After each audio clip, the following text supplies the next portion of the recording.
जय हिंद। तो चलिए हम लोग शुरू करते हैं। जैसा कि हम लोगों को पढ़ते आ रहे हैं भारतीय संविधान, जिसमें भारतीय संविधान के पृष्ठभूमि एवं विकास पर हम लोग बारीकी से चर्चा करते हुए आ रहे हैं। इस कड़ी में आज ये छठा वीडियो होगा।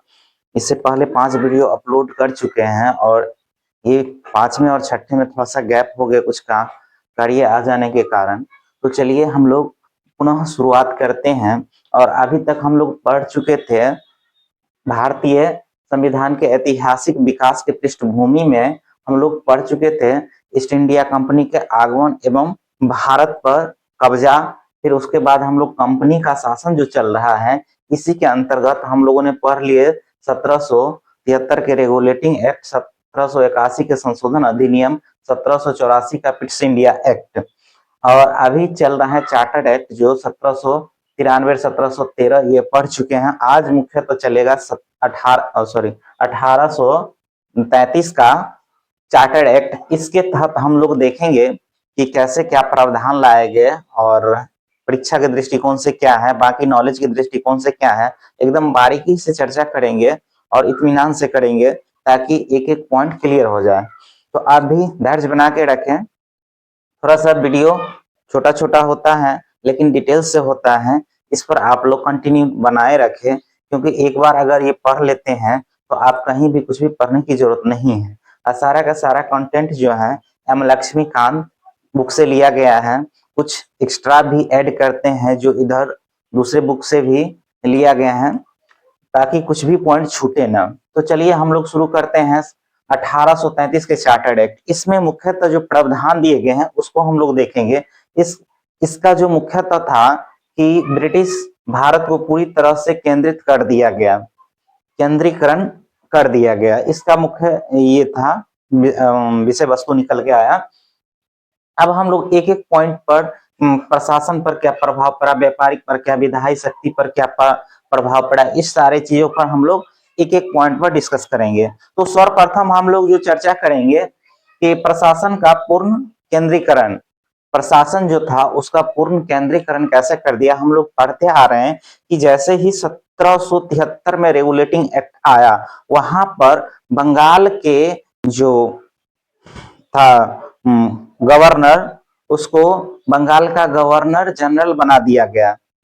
तो बंगाल का गवर्नर जनरल जब बना दिया गया और मद्रास बॉम्बे का अधीन कर दिया गया उनके तहत, तो देखिए 1784 में उसको मजबूतीकरण किया और 1733 में देख रहे हैं कि उसको तुरंत क्या कर दिए कि इसी पर डिपेंड कर दिए, क्योंकि इस केंद्रीकरण हुआ तो जितने भी भारत में विजित क्षेत्र था कंपनी का, उस पर एक तरह से कब्जा कर लिया और तुरंत घोषित कर दिया था। 1813 में ही पूर्ण रूप से घोषित कर दिया था कि जो भी है वो ब्रिटिश का अधिकार क्षेत्र है।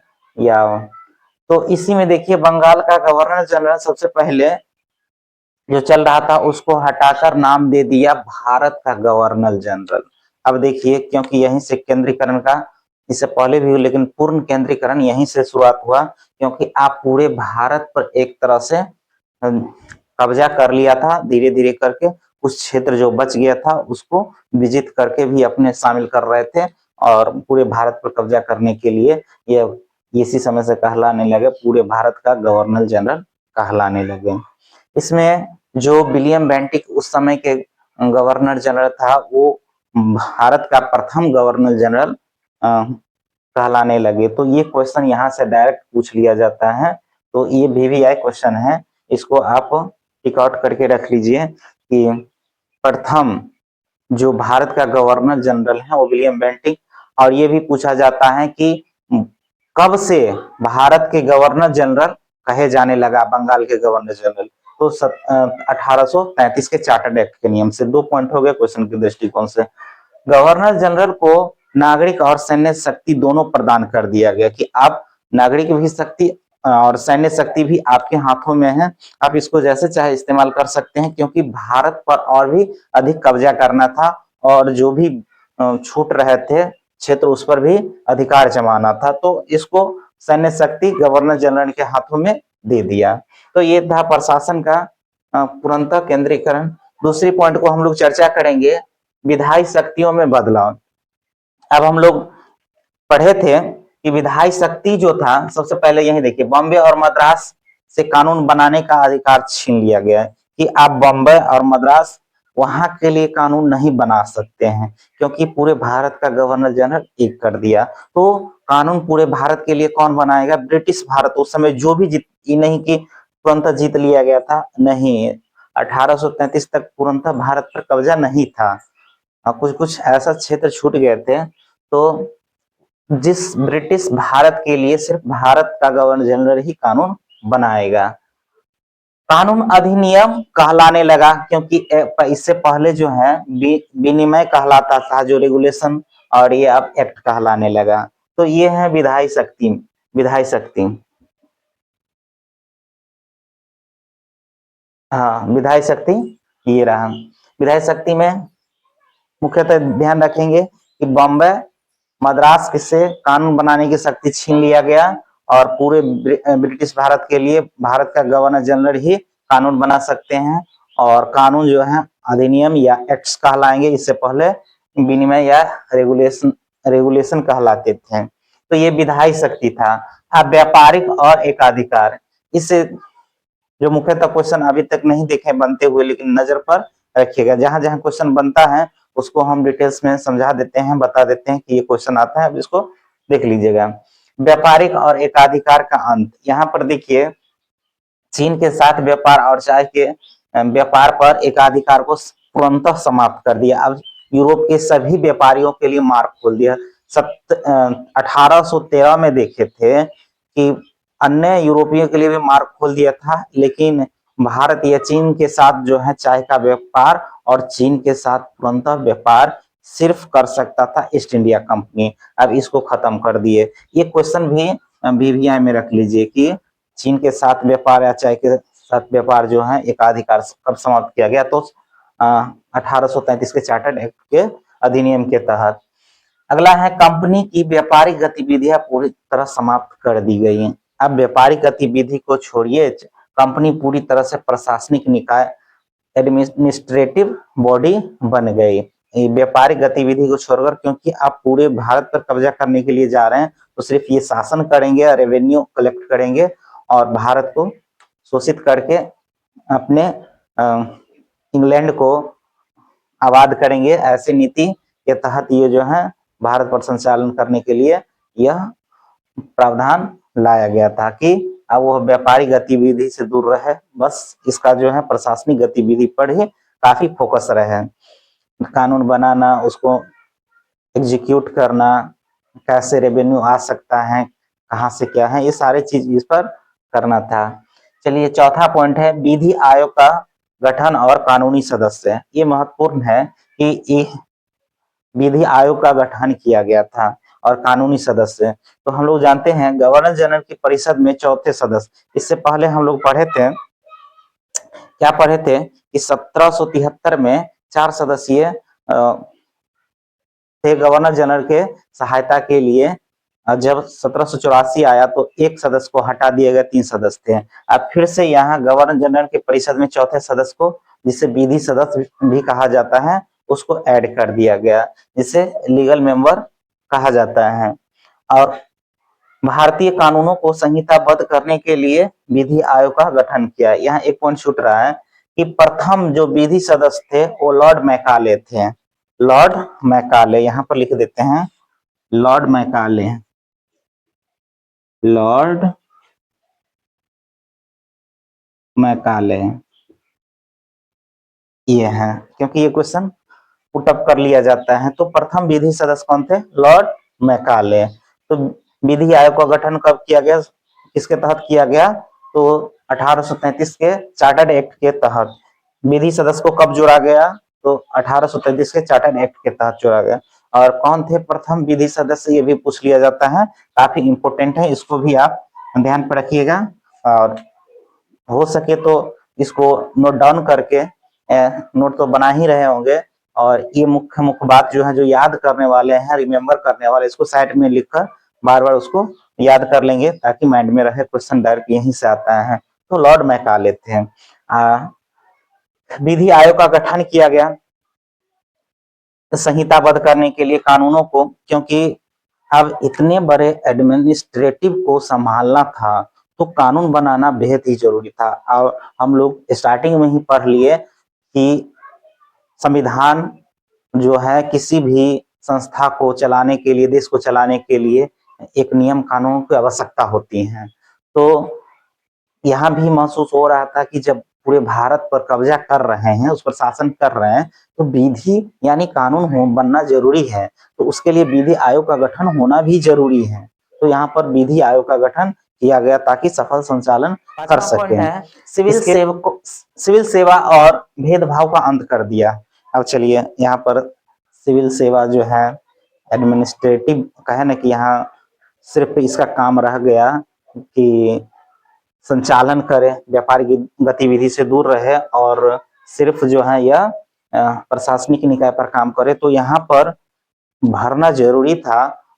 बहुत सारे पद हुए, जिसके पद पर छोटे बड़े पर जो है एडमिनिस्ट्रेटिव पर जो है आईसीएस का पद होता था, जिस पर भरना जरूरी था। तो उसके लिए क्या हुआ कि खुली प्रतियोगिता का प्रावधान किया गया।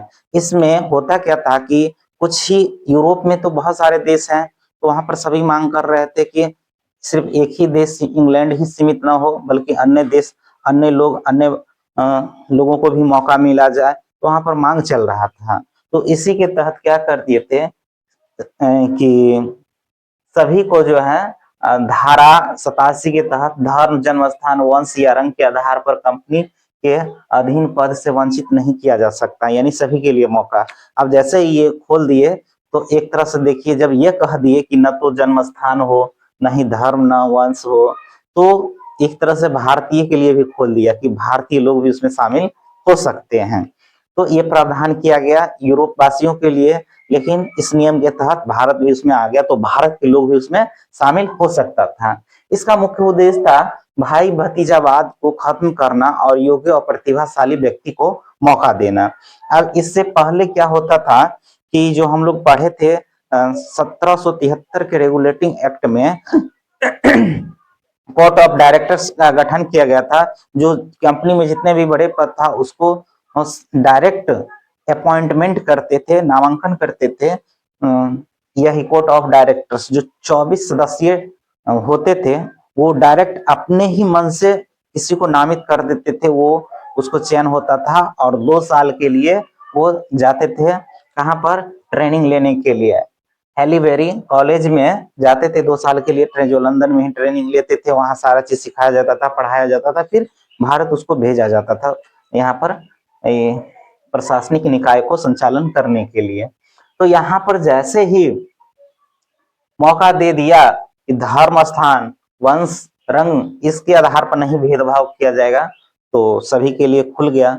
सिविल सेवकों के लिए खुली प्रतियोगिता। अब ये तो खुल गया, लेकिन जैसे ही आप जानिए कि जो बॉडी इनका चयन कर रहे थे, वो अपने भाई भतीजा, रिलेशन, दोस्त सबको क्या करते थे, उसमें नामित कर देते थे, उसको बना देते, चाहे वो योग्य हो कि ना हो। तो इसको खत्म करने के लिए ही ये खुली प्रतियोगिता का लाया गया। इसके तहत क्या हुआ कि कोर्ट ऑफ डायरेक्टर्स के जितने भी मेंबर थे इसका बहिष्कार करने लगे कि नहीं, ये नहीं होना चाहिए, हम लोग जो कर रहे हैं वही सही है। फलस्वरूप क्या हुआ कि यह विवाद बढ़ते बढ़ते इसको घींच कर ले गया 20 साल और आगे, यानी कि 20 साल के लिए जो होता था 1853 के चार्टर्ड एक्ट के तहत इसको मान्यता मिला। 33 में लाया गया, लेकिन इसको मान्यता मिला, लागू किया गया 1853 के चार्टर्ड एक्ट के तहत, क्योंकि विरोध कोर्ट ऑफ डायरेक्टर्स के सारे मेंबर्स कर रहे थे, बहिष्कार कर रहे थे कि ऐसा नहीं होना चाहिए। बहरहाल इसका लागू कर ही दिया गया, क्योंकि ये जरूरी था, 20 साल बाद ही हुआ, लेकिन लागू हुआ। तो जब लागू हुआ तो हम लोग जानेंगे कि चलिए सबके लिए खुल गया, तो भारतीय के लिए भी खुल गया। तो भारत के लिए खुल गया तो यहाँ भारत के लोग भी पार्टिसिपेट करेंगे। तो पार्टिसिपेट करने वाले सर्वप्रथम जो था हमारे रविंद्रनाथ टैगोर के बड़ा भाई सत्येंद्रनाथ टैगोर थे, जो पार्टिसिपेट किया। ये लागू तो किया गया 1853 में, लेकिन इसका फर्स्ट एग्जाम जो हुआ 1855 में हुआ, लंदन में एग्जाम हुआ। तो ये सत्येंद्र नाथ टैगोर लंदन चले गए थे 1862 में ही वहां पर पढ़े। अब देखिए 1862 में गए और 1863 में इन्होंने आईसीएस की परीक्षा पास भी कर ली। 1 साल भी नहीं हुआ और ये पढ़कर अच्छा से इसको पास कर गया। पास करने के बाद यह 1 साल की ट्रेनिंग, पहले जो कोर्ट ऑफ डायरेक्टर्स का चयन करते थे डायरेक्ट, तो वो उनके लिए 2 साल की ट्रेनिंग होता था, लेकिन बाद में जब कंपटीशन के माध्यम से जा रहा है तो लोग पढ़ के ही जाएंगे ना, तो इसके लिए थोड़ा सा ड्यूरेशन कम कर दिए। तो 1864 में आए और प्रशासनिक बॉडी में एकदम अच्छे से फिट बैठ गए। पहले तो एक्सेप्ट करना अंग्रेजों के लिए काफी डिफिकल्ट था, लेकिन इतने सज्जन व्यक्ति थे कि अपने कार्य से सबका मनोदशा जो है यानी कि उनका दिल जीत लिया अच्छे कार्य करके। तो ये लेकिन इसको काफी परेशान भी किया गया, लेकिन अपने कार्य से अपने व्यवहार से सबको काफी प्रभावित किए थे। तो यहाँ क्वेश्चन पूछ लिया जाता है, देखिए यहाँ से क्वेश्चन सबसे पहले पूछा जाएगा कि सिविल से सेवकों के लिए डायरेक्ट कई बार क्वेश्चन पूछ दिया जाता है कि कब लाया गया खुली प्रतियोगिता। तो लाया गया कब? तो लाया गया 1835 के चार्टर्ड एक्ट के तहत लाया गया, लेकिन यह लागू कब हुआ? तो 1853 के चार्टर्ड एक्ट के तहत ये लागू हुआ। प्रथम एग्जाम कब हुआ? तो 1855 में हुआ। 1855 में हुआ। ये पूछा नहीं जाता, डायरेक्ट ये क्वेश्चन पूछा लिया जाता है कि पहले भारतीय कौन थे जिन्होंने आईसीएस की परीक्षा पास किया था? तो सत्येंद्र नाथ टैगोर थे। 1833 में इन्होंने एग्जाम क्वालिफाई किया और ये 1863 में क्वालिफाई किया। 1864 में भारत आकर ये प्रशासनिक निकाय में अपना योगदान देने लगे।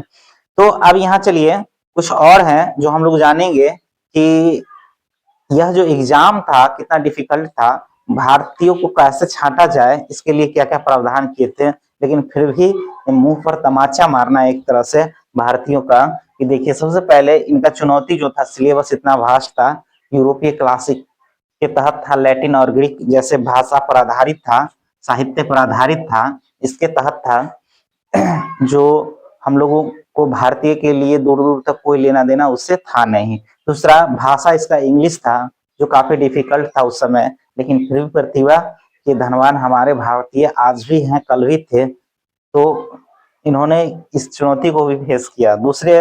तीसरे देखिए कि इसका परीक्षा का जो स्थान था वो इंग्लैंड में ही होता था। अब किसी भारतीय को इतना समुद्र पार कर जाना उस समय के लिए काफी डिफिकल्ट था। उस समय देखिए हमारे भारत में ऐसा प्रचलन भी था कि जो समुद्र पार कर जाए उसके लिए ऐसा था हमारे भारत में कि कोई भी भारतीय समुद्र पार नहीं करे, नहीं तो वह जो है एक तरह से हमारे विचारधारा से कट जाते हैं। तो ये जाना सारी चुनौतियों को पार कर के लिए ये भी सबसे बड़ा चुनौती था। इसके बाद देखिए कि जैसे ही सत्येंद्रनाथ टैगोर ने पास किया और अंग्रेजों के मुंह पर तमाचा मारा, तो उनके मन में आया कि क्यों ना इतने सारे डिफिकल्ट करने के बाद भी वो क्वालिफाई कर रहे हैं, तो कुछ ऐसा करे कि वो इसमें आ ही न सके। तो इसमें क्या हुआ कि 1866 में इसका जो अधिकतम उम्र है 21 साल कर दिया। आप जानिए 21 साल में कोई अपना स्कूली एग्जाम भी ठीक से कंप्लीट नहीं कर पाते हैं, कॉलेज के एग्जाम भी कंप्लीट नहीं कर पाते हैं, वो आईएएस की अधिकतम उम्र जो आईसीएस की है उस परीक्षा में कैसे बैठे, कैसे तैयारी करें और कैसे एग्जाम को पास करें। फिर भी देखिए इसी बीच में क्या हुआ, इतना करने के बाद एक और व्यक्ति हैं अरविंदो घोष, जो हम लोग पढ़ेंगे, और सुभाष चंद्र बोस, उन दोनों को भी पढ़ेंगे डिटेल्स में। तो अरविंदो घोष ने जैसे ही पास किया तो एक तमाचा और मार दिया कि भाई 21 साल में भी ये सब पास कर जा रहे हैं, तो बहुत ही शर्म की बात है। फिर भी छापने के लिए क्या कर दिए, तो 1878 में इस सिविल सेवा का जो है एग्जाम का उम्र का अधिकतम सीमा जो था सिर्फ 19 साल कर दिया। अब जानिए 19 साल में लोग क्या कर पाएंगे, लेकिन फिर भी 19 साल में अरविंदो घोष ने एग्जाम पास करके अंग्रेजों को जो है एकदम से हैरान कर दिए, एक तरह से जो है मुंह पर तमाचा मारने का काम किए। तो ये सारे था। तो क्वेश्चन सब आते हैं डायरेक्ट इसको पूछे जाते हैं। ध्यान रखिएगा कि सिविल सेवा का जो है सर्वप्रथम शुरुआत 1833 के चार्टर्ड एक्ट के तहत हुआ था, लागू हुआ था 1855 के चार्टर्ड एक्ट के तहत। तो ये सब पूछ लिया जाता है। प्रथम भारतीय सत्येंद्रनाथ टैगोर थे। देख लीजिएगा कुछ कुछ पॉइंट हैं, सिलेबस कैसा था, लेकिन मुख्यतः ये एग्जाम में पूछ लिए जाते हैं। पहले भारतीय तो सत्येंद्रनाथ टैगोर थे जिन्होंने आईसीएस की परीक्षा पास की थे। सिविल सेवा जो 1863 में हुआ था। अब जैसे ही सत्येंद्रनाथ टैगोर ने परीक्षा पास किया और अंग्रेजों के मुंह पर तमाचा मारा, अटैक से क्या किए कि इनका उम्र सीमा बढ़ा दी और घटा दिया। अधिकतम उम्र होना चाहिए 1878 में कर दिया 19 वर्ष की। कोई भी भारतीय यहाँ तक तो पढ़ाई कर ही नहीं पाता है 21 वर्ष में, वो क्या सिविल सेवा की तैयारी करेंगे और क्या परीक्षा पास करेंगे।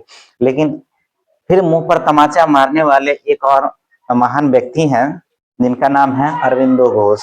अरविंदो घोष 1890 में यह एग्जाम 19 वर्ष की उम्र में ही पास करके और अंग्रेजों के मुंह पर तमाचा मारा। इनके पिताजी केडी घोष थे जिनका इच्छा था कि हमारा बेटा पढ़कर और आईसीएस की परीक्षा पास करके और बड़े अधिकारी बने, उनकी ख्वाहिश था। उन्होंने किया भी, लेकिन अरविंदो घोष थे देशभक्त। वो पढ़े लिखे विद्वान व्यक्ति थे और वो समझ रहे थे 19 साल की उम्र में ही कि हमारे देश के हित के लिए क्या है और नहीं है। तो इन्होंने क्या किया कि पढ़ाई किया, अच्छे से पढ़ाई किया 19 साल में ही, और परीक्षा दिए 1890 में इन्होंने पास कर गया। पास तो कर गया, लेकिन यह जो है चाह रहे थे कि नहीं, हम अगर इसके अधीन जाकर काम करेंगे तो डायरेक्ट इनडायरेक्ट रूप से हम अपने देशवासी को ही शोषण करेंगे इनके थ्रू। सो हम क्या करते हैं कि ये तो सिर्फ न तो अपने पिता के एक ख्वाहिश था, तो उस ख्वाहिश को भी पूरा करने के लिए परीक्षा पास कर लिए, दूसरा अंग्रेजों को तमाचा मारने के लिए और दूसरे भारतीयों को मनोबल बढ़ाने के लिए इन्होंने परीक्षा दिया कि हम भारतीय कर सकते हैं, इतना जज्बा है, इतना जुनून है। तो इन्होंने परीक्षा पास भी कर गया। लेकिन क्या हुआ कि पास होने के बाद एक एग्जाम और होता था घुड़सवारी का, उसमें पास करना अनिवार्य था। कोई घुड़सवारी की परीक्षा में शामिल ही नहीं हुआ। जिस समय इसका परीक्षा हो रहा था आराम से घर में खा पी कर सो रहे थे। फलस्वरूप क्या हुआ कि इनको दोबारा मौका दिया कि आप दोबारा से आइए, घुड़सवारी का परीक्षा पास कीजिए और जाइए। लेकिन इन्होंने कुछ नहीं किया, पुनः अपने काम में व्यस्त रहे। परीक्षा घुड़सवारी की परीक्षा देने के लिए गए ही नहीं, आराम से खाए पिए सोए रहे, मस्त रहे। इनका तो जो काम था वो कर दिए, ताकि आने वाले कोई भी भारतीय अगर इसमें जाना चाहे या भारतीयों को नीचा दिखाने के लिए ये सब ऐसा कर रहे हैं तो ऐसा होने वाले नहीं। भारतीय लोगों में ऐसी जज्बा है। तो इन्होंने अरविंदो घोष ने दिखा दिया अंग्रेजों को। उस समय की बड़ी बात क्या है, जितना भी वहां के यूरोपीय लोग परीक्षा दे रहे थे, तो एग्जाम जो इसका सिलेबस था ग्रीक और लैटिन भाषा के साहित्य के तहत, तो इसमें सबसे यूरोपीय जितने भी कैंडिडेट थे उसमें ज्यादा नंबर लाया। तो काफी चर्चा का विषय बन गया था, इसलिए इनको दोबारा मौका भी दिए थे, लेकिन इन्होंने नहीं स्वीकार किया। तो इतने महान व्यक्ति, और इसके बाद अपने देश के आजादी के लिए स्वतंत्रता संग्राम में काफी बढ़ चढ़ के योगदान दिए थे। चलिए, ये थे। अब हमारे सुभाष चंद्र बोस नेताजी की कहानी सुनते हैं। इनके पिताजी जो थे जानकी नाथ बोस। अब देखिए, ये भी उसी समय से अगर देखिए तो उसी समय से इनका जो उम्र सीमा के लिए तमाचा जो मार दिए थे, तो मनोबल तो बढ़ेगा ही। सुभाष चंद्र बोस जो है ये 1920 करना था और हम कर दिए। हाँ, ओहो, हाँ 1920 करना था। सुभाष चंद्र बोस, इनके पिताजी जानकी नाथ बोस थे। इनका भी दिली इच्छा था कि हमारा बेटा आईसीएस की परीक्षा पास करे और अच्छे रैंक लाए और अधिकारी पद पर बने। इनके अपने पिता के कहने पर परीक्षा की तैयारी के लिए जो है सितंबर 1919 में कैम्ब्रिज विश्वविद्यालय लंदन में जाकर एडमिशन लिए। 7 महीने में ही यह संपूर्ण सिलेबस को कवर कर लिया, पढ़ लिए। और 1920 में जब परीक्षा हुआ तो पूरे विश्व में जितना भी इस कंपनी के लिए, भारत के क्या प्रशासनिक विभाग के लिए एग्जाम दिए थे, पूरे विश्व में चौथा रैंक लाया। अब तो तहलका मच गया कि भाई एक भारतीय है। अब इसको इंटरव्यू में छाटने के लिए काफी प्रयास किए गए। इसके काफी प्रचलित हैं सुभाष चंद्र बोस के इंटरव्यू के 2 सवाल। एक सवाल तो पूछा गया, एक जो एग्जामिनर थे इंटरव्यू लेने वाला, उन्होंने कहा कि भारतीय क्या कर सकते हैं, इंडियन क्या कर सकते हैं। तो बोस साहब ने कहा इंडियन सब कुछ कर सकते हैं, जो दुनिया के लोग नहीं कर सकते हैं वो भी ये कर सकते हैं। तो फटाक से क्या किया, अपना एक रिंग निकाला और टेबल पर रख दिया। कहा कि इस रिंग से भारतीय बाहर निकल सकते हैं, यानी कि आर पार कर सकते हैं। सुभाष चंद्र बोस जी जरा सा भी नहीं घबराए। यह सवाल जो था, यह एक तरह से भारतीयों को नीचा दिखाने के लिए था कि देखिए यह जो है आप लोगों की बस की बात नहीं है, सिविल सर्विस, आप लोग यहाँ नहीं शामिल हो सकते हैं। लेकिन वो साहब घबराए नहीं, अपने पॉकेट से एक विजिटिंग कार्ड निकाला जो भारतीय के था। वो विजिटिंग कार्ड को गोल किया और अंगूठी से बाहर निकाल लिया। कहा लीजिए अब भारतीय निकल गया अंगूठी से। यह देखकर सभी के सब सन्न रह गए। कहा कि देखिए तो कम उम्र के लड़का है और मेंटलिटी इतना स्ट्रांग है कि इनकी बुद्धिमत्ता को तो क्या कहा जा सकता है। फिर क्या हुआ कि एक प्रश्न और पूछे नीचा दिखाने के लिए, कि कहा कि भारतीय में, ऐसे कहा कि तुम में और मुझ में क्या अंतर है। वो साहब इस पर भी घबराए नहीं। यह सवाल था नीचा दिखाने के लिए। कद काठी रंग रूप, इसे तुम काला मैं गोरा, तुम नाटा मैं लंबा। लेकिन क्या कहा सुभाष चंद्र बोस ने, उन्होंने कहा कि बस इतना ही फर्क है कि आप अपने टोपी को टेबल पर रखते हैं और मैं अपनी टोपी को सर पर रखता हूँ। अब इनका हाजिर जवाब सुन के दम रह गया। ये स्वाभिमान का था कि आप स्वाभिमान टेबल पर रखते हैं लेकिन हम अपना स्वाभिमान अपने सर पर रखते हैं। ये इस प्रकार से हाजिर जवाब दिए कि दंग रह गए। लेकिन इन्होंने फिर भी 4th रैंक पूरे विश्व में लाया। फलस्वरूप क्या था, इनका चयन हुआ। लेकिन यह उसमें जाना नहीं चाह रहे थे। अपने पिताजी को काफी बार पत्र लिखे, अपने भाई को, बड़े भाई को पत्र लिखे कि भैया हम इसमें नहीं जाना चाहते, हम अगर इसमें चले जाएंगे तो अपने देश के प्रति, अपनी मातृभूमि के प्रति एक गद्दार लोगों के साथ काम करने का, शोषण करने का हम उसमें पार्टिसिपेट कर लेंगे और हम एक साथ 2 व्यक्ति का हम वफादार नहीं रह सकते हैं, इसलिए हम इसमें नहीं जाना चाहते। लेकिन इनके बड़े भाई पिता ने काफी समझाया, कुछ दिनों के लिए इन्होंने ज्वाइन कर लिया। फलस्वरूप जो है 22 अप्रैल को ही क्या किया, 1921 में इस्तीफा दे दिया कि लो भाई तुम अपना रखो, हम अपने देश प्यारा, हम देश के लिए लड़ेंगे। और देश के स्वतंत्रता संग्राम में यह कूद पड़े। तो ऐसे ऐसे महान है। और अभी हम लोग सारा सुविधा, सारा चीज देख रहे हैं कि उपलब्ध है, फिर भी नहीं पढ़ रहे हैं। इतने सारे ऑनलाइन सोर्सेज हैं, यूट्यूब पर अच्छे अच्छे टीचर पढ़ा रहे हैं, अपना बेस्ट दे रहे हैं। लेकिन यूट्यूब पर आप लोगों को टाइम पास करने में ही लगा रहता है। उस समय जब था इन सब के पास क्या ही रहा होगा, आप सोच सकते हैं। फिर भी इन्होंने 7 महीने में सारा सिलेबस कवर करके और परीक्षा पास करना, अच्छे रैंक लाना। आप ही देखिए, हर एक चीज आप लोगों के पास, आपके हाथों में हमेशा रहते हैं। कभी भी खोलिए, पढ़ लीजिए। कोई भी चीज देखिए, अभी को इंटरनेट का समय हो गया है। लेकिन फिर भी चलिए, सबका अपना अपना सोच है। बस टाइम पास करने के लिए कुछ पढ़ते हैं, कुछ एग्जाम निकालने के लिए पढ़ते हैं। अभी भी ऐसा प्रतिभा के धनी लोग हैं जो बड़े बड़े कंपनी के, गूगल हो गया, सबका क्या है कि भारतीय लोग ही वहाँ बने हुए हैं।